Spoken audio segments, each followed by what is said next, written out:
범인은 그와 가까운 사람이었고 살인 당일 밤의 알리바이를 없앴을 거야. 코토코가 그 사람 얘기를 꺼내기도 전에 마사유키는 이미 이 일을 할 수 있는 유일한 사람이 라즈카란 걸 알아챘어. 그때 라즈카한테 전화가 오지만 그는 전화를 받지 않고 코토코에게 라즈카와의 관계를 털어놔. 라즈카는 예전에 일하던 사람이었고 마사유키가 회사에서 쫓겨난 뒤 회사를 떠난 사람이야. 마사유키는 살인 당일 밤 라즈카가 자기 집에 있는지 확인하려고 전화한 게 생각나. 코토코가 두 사람에게 말하길 라즈카는 마사유키가 집에 있다는 걸 알고 살인 계획을 실행에 옮겼대. 마사유키는 왜 라즈카가 자기를 살인범으로 몰아가려 하는지 의심하기 시작해. 코토코는 그 이유는 모르지만 라즈카가 마사유키를 원한다고 추측해 삼립. 근데 마사유키는 그 마음을 느끼지 못해. 라즈카는 마사유키가 자신을 봐주길 바랐는데 마사유키는 과거 경험 때문에 다시는 사람에게 끌리질 않는데 마사유키가 경찰이 자기를 덮으려는 걸 어떻게 알았냐고 묻자 코토코는 자기 쪽 사람들이 경찰을 감시했다고 말해. 수집한 증언을 통해 마사유키가 범인이 아니라는 걸 깨달았대. 이제 일이 정리되자 코토코는 자리에서 일어나며 두 사람에게 축복을 전해. 그때 쿠로가 숨어있던 곳에서 모습을 드러내 유키는 그 사람을 보고 무서워하며 마사유키에게 저 사람이 바로 자신이 말한 그 사람이라고 알려줘. 유키는 쿠로가 해칠 사람은 아니라는 걸 알지만 가까이 있으면 그냥 무섭대. 유키는 마사유키를 안고 그곳을 떠나며 코토코에게 고마움을 전해. 두 사람이 떠난 뒤 코토코는 쿠로에게 이번 사건에 대해 더 알게 된 걸 말해줘. 라즈카는 미하루에게 마사유키에 대해 할 말이 있다며 다가가. 미하루는 관심을 보이며 라즈카에게 강가로 따라오라고 해. 미하루는 모르는 사이에 라즈카에게 자신을 죽일 완벽한 기회를 내준 셈이야. 도착하자마자 라즈카는 가방에서 숨겨둔 망치를 꺼내. 그 망치로 미하루를 죽이고 시체를 마사유키에게 누명을 씌우려고 꾸며 코토코는 쿠로에게 라즈카가 미하루를 죽이기로 한 이유가 마사유키에게 접근하려고 그런 거라고 말해. 마사유키를 범죄자로 몰고 그가 공영에 빠졌을 때 위로해주려는 속셈이야. 마사유키의 울타리가 되어 그를 붙잡고 인생에 끼어들려는 계획이지. 하지만 그가 살인 혐의로 체포되면 마사유키와 접촉할 수 없다는 건 계산 못했어. 코토코는 경찰이 사건을 해결하는데 시간이 오래 걸리겠지만 그때쯤이면 마사유키가 진실을 받아들일 만큼 강해질 거라고 해. 유키도 그때쯤이면 마사유키와 가까워질 테고 그게 마사유키에겐 완벽한 치유가 될 거야. 쿠로는 마사유키의 모든 문제는 여자들과 얽혀 있다는 걸 언급해. 코토코는 웃으며 마사유키가 여자 문제에선 운이 좀 없는 것 같다고 말해. 유키랑 있어도 마사유키는 조심하지 않으면 언제든 얼어붙을 수 있어. 쿠로는 코토코가 여자친구라서 자신도 고생 중이라면서 자신을 마사유키랑 비교해. 한편 마사유키는 이제 유키가 자신보다 오래 갈지도 모른다는 걸 인정하지만 매 순간을 특별하게 만들어야 한다고 다짐해. 이제야 마사유키가 오랜만에 누군가를 마음에 들여준 거야.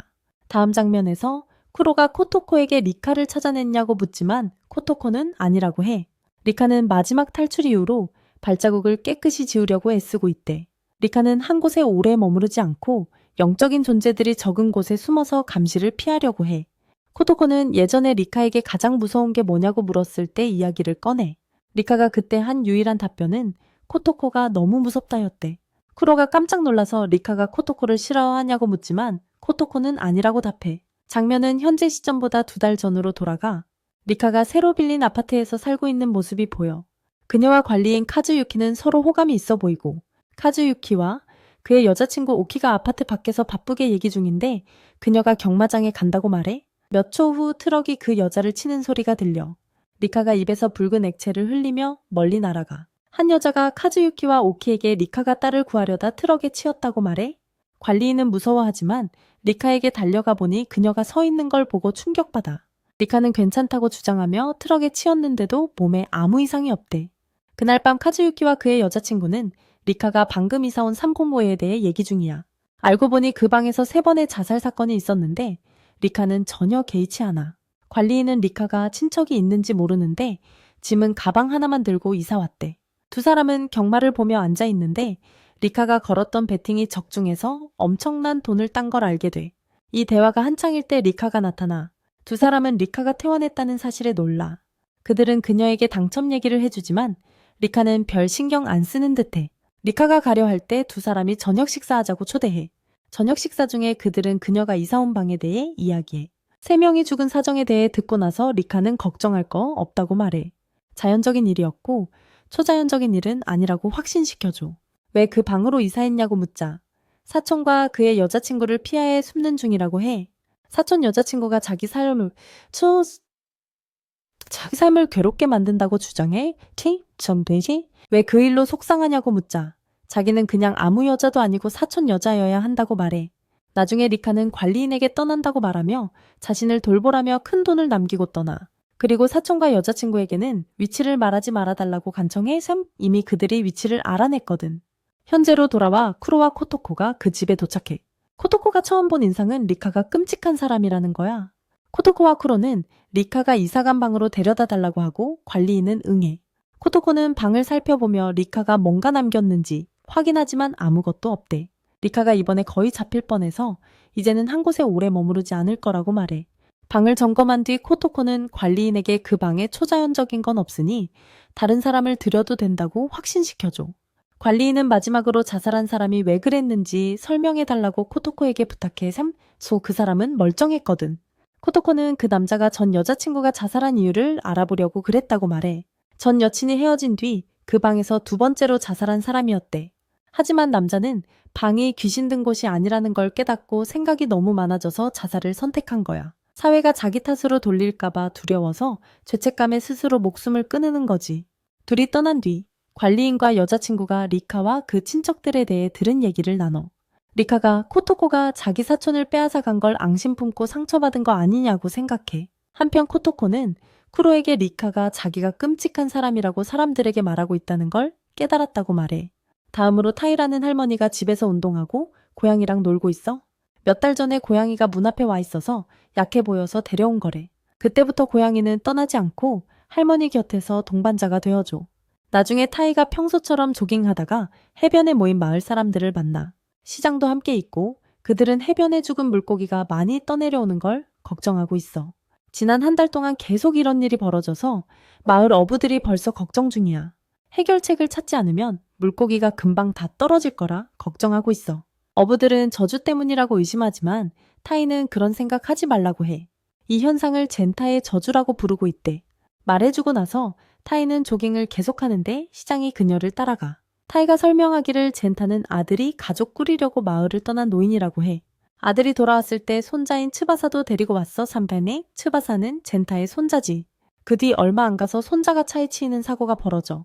불행하게도 차 안에 있던 4명의 관광객은 아무 처벌도 받지 않았어. 이 이후 얼마 지나지 않아 젠타는 슬픔에 잠겨 세상을 떠나 한 달 후 물고기들이 죽기 시작했는데 사람들은 이걸 젠타 사건과 연관지었어. 시장님은 타이를 따라다니며 무슨 일이 있었는지 추측하기 시작해. 타이는 젠타가 모든 일의 원인이라고 믿지 않지만 시장은 사건의 연결고리를 다시 한번 상기시켜줘. 시장은 말하길 젠타는 손자 때문에 마을을 싫어했을 거라고 해.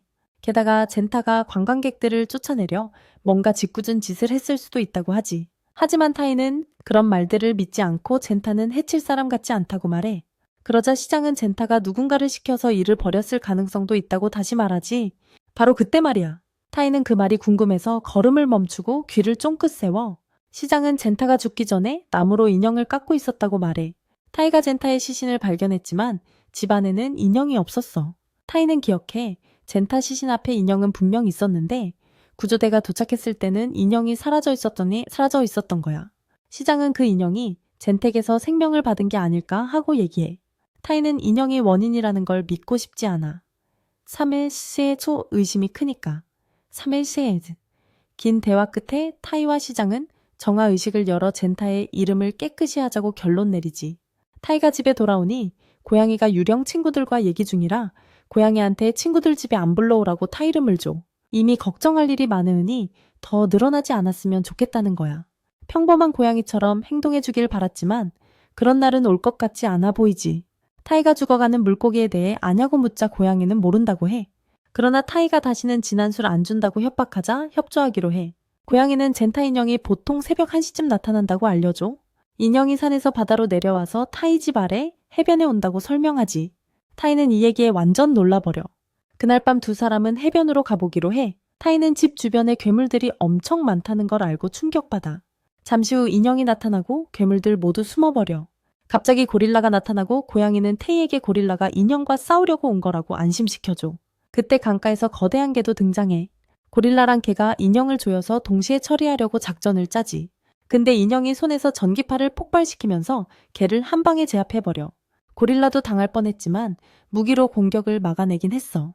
고릴라는 인형과는 상대가 안 된다는 걸 깨닫고 물러나기로 해. 인형은 그 후로 물속으로 들어가. 고양이는 테이에게 인형의 정의는 오른손에서만 나오지만 너무 빨라서 쉽게 제압하기 힘들다고 알려줘. 바로 그때 인형이 물속에 엄청난 전기파를 쏘아 올려. 테이는 이 광경에 충격받고 젠타가 마을을 그렇게까지 미워하는 건지 의심하기 시작해. 사건이 끝난 뒤 테이와 고양이는 집으로 돌아가고, 고양이는 인형이 끝나고 나면 산으로 가서 몸을 말리지만 아무도 그 뒤를 쫓아가서 쉬는 곳을 모른다고 말해. 테이는 걱정하지만 고양이는 영혼 존재가 코토코에게 도움을 청했고, 그녀가 다음날 도착할 거라고 안심시켜줘. 다음날 쿠로와 코토코가 테이 집에 나타나. 테이는 평범한 인간이 영혼 존재들에게는 신적인 존재라는 사실에 놀라워해. 쿠로가 여자에게 선물을 가져오고 그녀는 그들을 집으로 초대해 이야기를 계속 나누기로 해. 인형과 그 제작 과정에 대해 모두 듣고 코토코는 이런 분야 전문가인 리카를 만나볼 수 있으면 좋겠다고 말해. 코토코는 인형이 원안에서 만들어졌고 노인이 피노키오 영화를 모티브로 인형을 만든 걸 알고 인형을 이제부터 피노키오라고 부르기로 해. 코토코는 인형 일부가 운석이 박힌 나무로 만들어졌다는 사실에 충격받아. 테이는 젠타가 자살하려고 숲에 갔는데 그때 운석이 박힌 나뭇가지가 우연히 그의 앞에 떨어졌다고 설명해. 그는 그 가지를 집으로 가져갔고 시간이 지날수록 집착하게 됐지. 젠타가 사람들에게 말했을 때 모두 비웃었고 운석이 박힌 나무가 있다는 걸 믿지 않았어. 노인은 그 돌이 힘을 줄 거란 희망을 품고 나무 작업에 몰두했어. 그는 손자를 되살리길 바랐고 전기파가 나오는 팔은 바로 운석이 박힌 팔이야. 고양이는 운석 덕분에 피노키오가 전기 능력을 쓸 수 있다는 사실에 놀라워해. 고양이는 우주 존재와 싸울 가능성이 없다고 걱정하지만 코토코는 희망을 잃지 않아. 테이는 코토코가 인형과 싸울 힘이나 화력이 없다고 생각하지만 고양이는 쿠로가 우리 편이라면 그걸로 충분하다고 말해. 고양이는 여자에게 쿠로가 강력해서 괴물이라고도 할 수 있다고 알려줘. 필요한 정보를 다 모은 코토코는 함정을 놓는 게 인형을 없애는 최선의 방법이라고 결정해. 인형이 지나갈 모래밭에 폭발물을 묻고 밟으면 터뜨려 산산조각 내는 계획이야. 폭발물을 못 구하면 가연성 물질을 써서 몬스터를 처리하는 대안도 언급해. 코토코는 이와 관련해 이상한 점도 말해. 왜 인형이 젠타 손자의 죽음에 관련된 차 안에 있던 4명의 대학생을 노리지 않는지 의문을 제기하지. 젠타가 그 4명을 미워하는 건 분명한데 그 4명이 이상하게 죽는 소식은 없었어. 코토코는 테이에게 인형을 파괴해도 마을 사람들이 큰 피해를 입지 않게 할 방법을 찾겠다고 약속해. 그날 밤 코토코 쿠로 몬스터들 그리고 테이가 인형 함정을 설치하러 나서 준비가 다 끝나자 코토코가 나타나 인형이 해변으로 향하고 있다고 쿠로에게 알려줘. 준비할 시간이 몇 분 남았고 쿠로에게 조심하라고 죽지 말라고 당부해. 이 말을 하는 이유는 몬스터들이 코토코에게 관심이 없다고 불평하고 있기 때문이라서야. 곧 인형이 해변에 다가오고 코토코는 테이에게 인형을 처리할 때 조심해야 한다고 경고해. 저주받은 인형은 다른 사람들에게 고통을 주는 데 쓰이고 젠타는 인형의 그 4명을 묶어놨을 수도 있어. 인형을 없애면 그 학생들도 같이 사라질 거라고. 쿠로가 인형과 싸우기 시작하지만 계속 전기에 감전당하며 쉽지 않은 싸움이야. 코토코는 젠타가 이미 모든 걸 계획했다며 손자를 죽인 4명을 한 번에 처리하려는 속셈이라고 설명해. 마을 사람들이 인형을 없애려고 모이면 학생들도 죽고 마을 사람들은 깊은 죄책감을 안게 될 거야. 젠타는 최후의 일격을 날리지 않았으니 책임이 없게 되는 거지. 그래서 코토코는 인형에 걸린 저주를 먼저 풀고 그 다음에 인형을 파괴할 계획이야. 인형이 표시된 지점을 밟자 쿠로가 기회를 잡아 함정을 작동시켜. 인형이 구덩이에 빠지고 몬스터들이 미리 연결해 놓은 밧줄을 당겨 인형이 무기를 못 쓰게 막아. 쿠로가 작업을 시작하고 인형에서 4개의 이름을 발견하지만 자세히 보니 테이 이름도 적혀 있는 걸 알아채. 테이는 노인이 자신 이름도 넣었을 거라며 자신이 행복해 보였기 때문이라고 말해. 이름을 없애려면 쿠로가 이름을 떼어내야 한다고 제안하고 쿠로가 바로 시작해. 쿠로가 테이 이름을 떼어내고 테이는 아무 느낌도 없어서 괜찮다는 걸 알게 돼. 인형은 결국 파괴되고 젠타는 나중에 왜 테이 이름을 인형에 새겼는지 이유를 밝혀. 그녀가 어렸을 때 아이들이 어떻게 죽었는지, 남편도 어떻게 죽었는지 밝혀내지만 항상 고통을 숨기고 행복한 척해 왔다는 걸 알게 돼. 그래서 이게 젠타가 그녀를 죽이려 했던 이유라고 결론 내리지. 코토코랑 쿠로가 집으로 돌아가던 중 운석을 코토코가 안전하게 보관하고 있다는 사실이 드러나 얼마 후 코토코는 오토나시 그룹 회장인 고이시 회장을 만나게 돼. 그는 전 세계 200개가 넘는 호텔을 운영하는 부자고 코토코와 단둘이 진지한 대화를 나누려고 일부러 자리를 함께해. 고이시는 자신이 원래 오토나시 가문 출신이 아니라고 말해 호텔에서 일하다가 관리직 제안을 받았고 이후 CEO 딸인 스미랑 결혼했다고 해. 스미는 새 아이를 낳았고 코토코는 스미에 관한 소문을 이야기해 스미가 강도에게 공격당해 죽었다고 하는데 범인은 아직 잡히지 않았대. 그때 고이시가 깜짝 고백을 해 자신이 바로 그 범인 용의자라고. 고이시는 자신이 스미를 죽인 건 아니고 여우 요코를 고용해 대신 처리하게 했다고 말해. 이 일이 23년 전이고 호텔을 운영해서 초자연적인 존재들에 대해 알게 됐다고 해.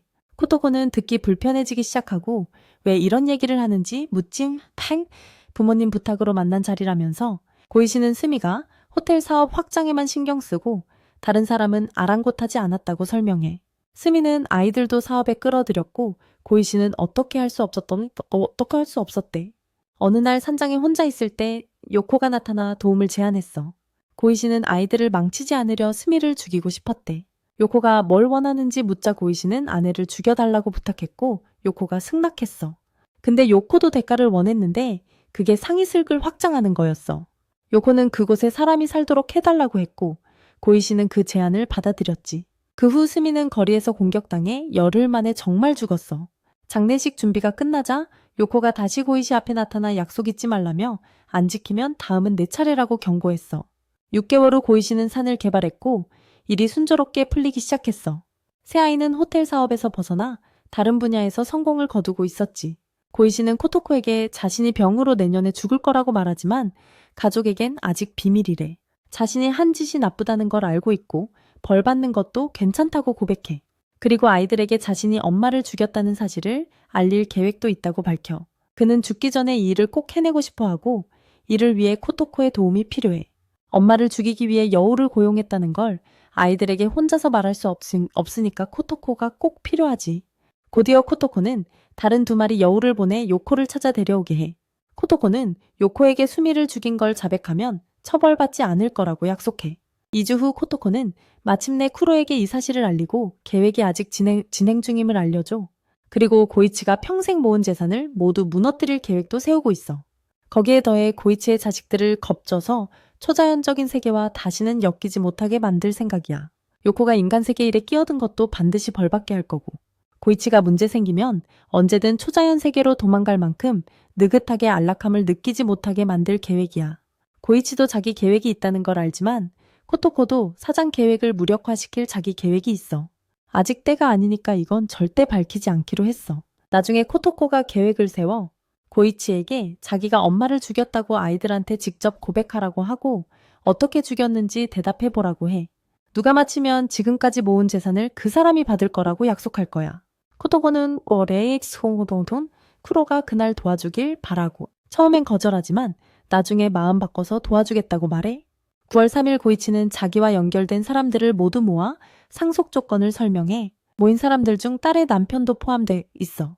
코토코가 심판을 맡고 고이치는 답변이 끝나면 진실을 보게 해주겠다고 가족에게 확신시켜줘. 코토코는 이 행사가 이틀 동안 진행될 거라며 그날 동안 최선을 다해 답을 찾으라고 해. 알고 보니 고이치의 손녀 리에는 장남 료마가 대신 사건을 해결하라고 제안받았대. 정답을 맞히면 상속받은 재산을 자유롭게 쓸 수 있다고 해. 모두 자리에 앉자 코토코가 왜 사장이 자기에게 심판을 맡겼는지 말해줘. 또 지는 사람이 코토코에게 해를 끼칠 거라 걱정하지만 모두 그런 짓 안 하겠다고 안심시켜줘. 코토코가 자기 정체를 아냐고 묻자 모두 모른다고 해. 몇몇은 코토코에 대해 조사하려 했지만 모두 실패했대. 한 명은 코토코와 같은 학교 다니는 조카가 그 여자한테 찍히지 말라며 경고했다고 해. 코토코는 이 얘기 듣고 난 멋진 사람이라 무서울 거 없다고 확신시켜줘. 코토코가 방을 나서면서 동맹 결성은 자유라고 알려줘. 정답을 맞히면 상속 재산을 나누고 서열도 결정한다며 결과는 고이치에게 그대로 전할 거야. 1시간 생각할 시간을 준 뒤 코토코는 방을 나가. 코토코가 나가자 그룹은 어떻게 풀지 토론을 시작해. 가능한 쉽고 빠르게 해결하고 싶어해. 리엔이 가장 침착하고 모든 허점을 찾으려 애써. 리엔은 코토코가 말한 살인사건에 대해 차분히 생각해. 코토코가 다시 들어와 살인 방법과 날짜를 자세히 설명해줘. 수미가 병원에서 개인 진료받고 나오는 길에 죽임당했다고 말해. 가방이 도난당해 경찰이 살인과 절도로 사건을 분류했대. 코토코는 엄마가 살았을 때 아이들 위협한 내용도 얘기해줘. 엄마는 아이들이 자기 말 안 들으면 회사를 쫓아내겠다고 자주 협박했대. 이런 것들은 아이들이 엄마를 죽이고 싶게 만든 충분한 이유지만 모두 알리바이가 있어서 살인 책임은 없다고 해. 고이치 자신도 사건 당시 마을에 없었다는 사실도 언급해. 모두가 엄마가 죽은 날 무슨 일을 했는지 차례로 얘기하기 시작해. 모두 확실한 알리바이가 있다는 게 드러나. 이걸 듣고 리엔이 화를 내며 코토코가 고이치가 모두 알리바이가 튼튼해질 때까지 기다렸다가 엄마를 죽였다는 뜻이냐고 묻지만 코토코는 아니라고 해. 사건이 계속되면서 리엔은 상속에는 관심 없지만 포기하고 싶지 않은 무언가가 있다고 말해.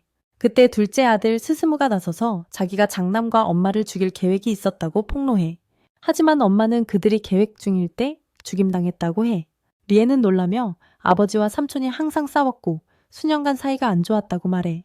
코토코는 그들이 과거에 함께 겪은 일이 원인이라고 설명해. 하지만 코토코는 두 사람이 범인이 아니라고 생각해. 알리바이가 확실하니까. 그때 스스무가 알리바이는 가짜였다고 말해. 자기가 료마와 일부러 사무실에서 싸우는 척하며 모두가 사무실에 있다고 믿게 만들었다고 해. 처음엔 사무실 밖에서 싸우다가 안으로 옮겼대. 아무도 말리러 안 들어오니 둘 중 한 명이 이 틈을 타 몰래 빠져나가 엄마를 죽였다는 계획이었대. 그게 원래 계획인데 고이치가 이걸 알고 혼자 수미를 죽인 거라고 스스무는 주장해. 이게 스스무가 내놓은 주장이다. 료마가 딸을 모임에 보낸 건 진실을 알게 하려는 의도였다고 말하며 이를 뒷받침해. 스스무가 이렇게 말한 뒤 오랜 세월 숨겨왔던 진실을 털어놓고 나서 얼마나 홀가분한지 드러내. 자, 이제 카루코의 고백 차례고 그녀는 남편이 대신 말해줘. 코토코는 카루코가 살인 당일 알리바이가 거짓이었다고 의심해. 그날 밖에 나갔다가 엄마를 죽이고 집으로 돌아와 다리를 부러뜨려 마치 하루 종일 집에 있었던 것처럼 꾸몄다는 거야. 이 말을 듣고 카루코의 남편 코야는 그 추리가 맞다고 털어놔. 하지만 자신들이 스미를 죽인 건 아니라고 해. 계획을 세우고 있을 때 스미가 죽었다는 소식을 들었다고 말하지. 그리고 고이치가 그걸 알고 법을 스스로 집행한 거라고 믿어. 두 그룹은 고백하고 나서 한결 홀가분해졌다고 얘기해.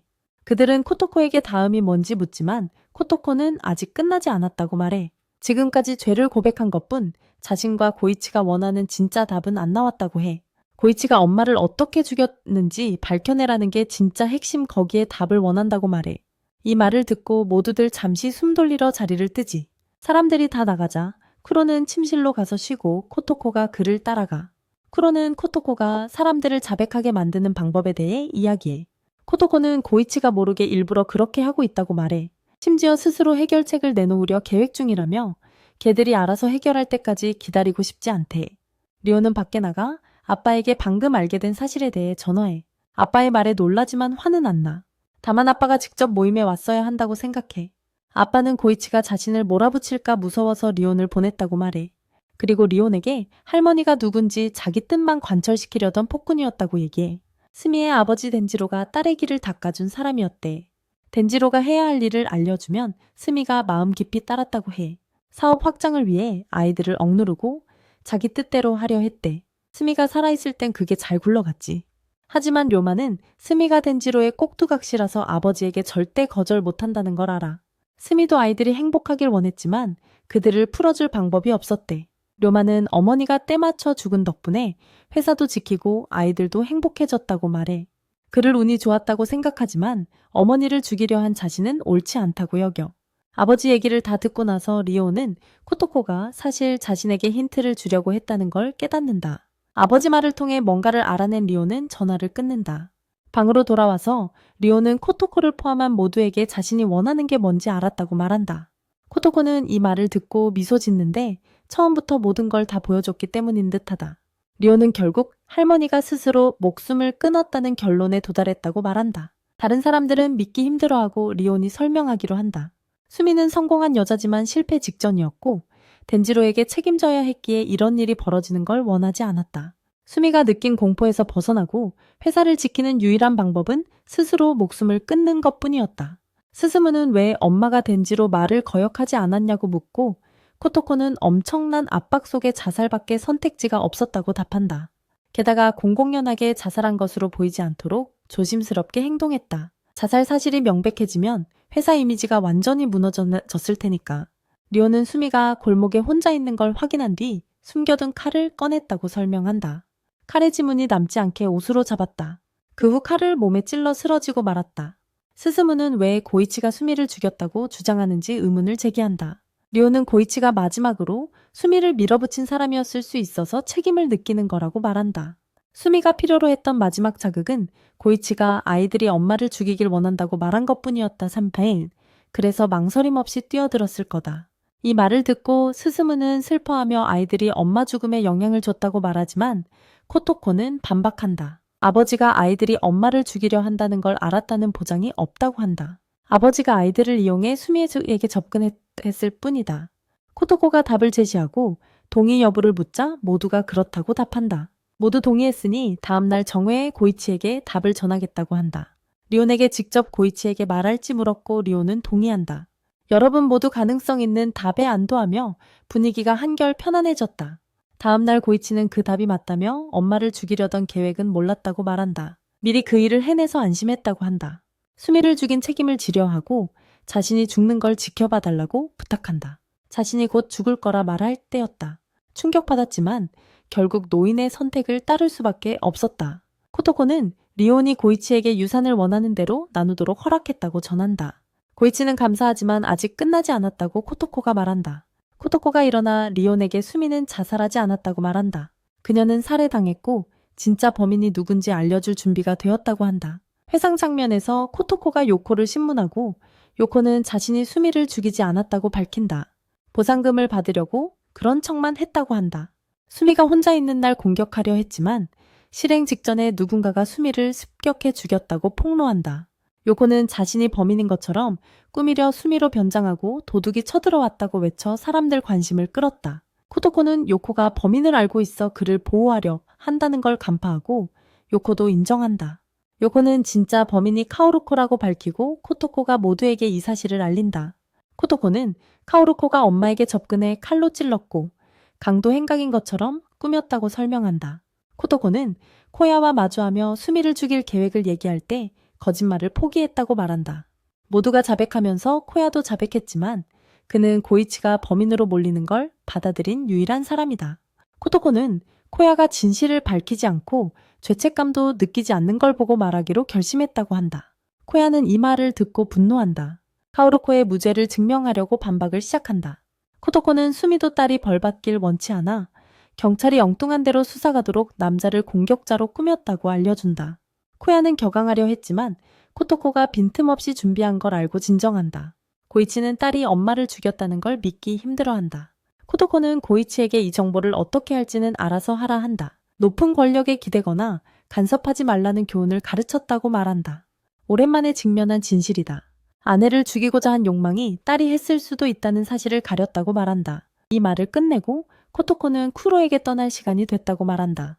그때 코야가 총을 꺼내 두 사람의 퇴장을 막는다. 오데나시 가문은 코야가 총을 꺼내자 충격에 휩싸인다. 걔네가 그를 설득하려 하지만 코토코랑 쿠로는 죽어야 한다고 고집부려. 코토코가 말리려 하지만 그는 완강하게 버텨. 그러다 쿠로가 친근하게 다가가려 했는데 고야가 갑자기 머리에 총알을 쏘고 쿠로는 땅에 쓰러져 모두 충격에 빠져. 고야가 코토코에게 해를 끼치려 다가가지만 쿠로가 다시 살아나서 총을 빼앗아. 이걸 본 고야는 두려움에 휩싸여 몸을 떨기 시작해. 쿠로가 총을 선반 위에 떨어뜨리고 코토코는 고이치에게 배운 대로 하라고 말해. 그 말 끝에 코토코랑 쿠로는 방을 나가. 그 후 바로 카오루코가 자살을 시도하지만 고야가 구해줘서 병원에 2주 동안 입원해 있어.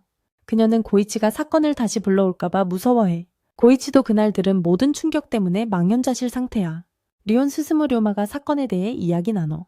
리온은 코토코랑 쿠로를 다시 마주치고 싶지 않다며 걔네가 인간이 아니라고 믿거든. 나중에 고이치가 코토코랑 쿠로를 자기 방으로 불러 리카에 대해 이야기하려 해. 알고 보니 고이치는 코토코 얘기 듣기 전에 리카 얘기를 먼저 들었대. 리카가 사건 해결을 위해 처음 찾아간 사람이었거든. 고이치는 리카가 쿠로랑 코토코가 도와줄 수 있다고 알려준 사람이라고 밝혀. 돌이켜보면 고이치는 그때 두 사람한테 도움 청한 게 무섭다고 해. 아무것도 현실 같지 않거든. 코토코는 왜 리카가 자신한테 사건 해결을 맡겼는지 궁금해지기 시작해. 쿠로는 리카가 코토코의 다음 계획에서 주의를 돌리려고 했거나 코토코가 얼마나 무서운지 보여주려 그랬다고 말해. 하지만 쿠로는 코토코가 인간 감정 섞지 않고 사건을 해결한 게 만족스러워해. 다음으로 친구 둘 주조지랑 카이조가 아유나기 레스토랑에서 최고의 식사를 즐기고 있어. 코토코가 방 반대편에 앉아 있는데 카이조가 걔한테서 눈을 뗄 수가 없어. 친구가 왜 여기 부른 거냐고 묻자. 카이조는 자기 정신건강 얘기하려고 했대. 알고 보니 카이조 아내가 세상을 떠났고 그저 삶을 견디려 애쓰는 중이었어. 대화가 이어지던 중 카이조 친구가 갑자기 카이조가 자기 아내 유키를 죽였다는 폭탄 발언을 해. 친구는 시신 발견 방식으로 그런 결론을 냈다고 주장해.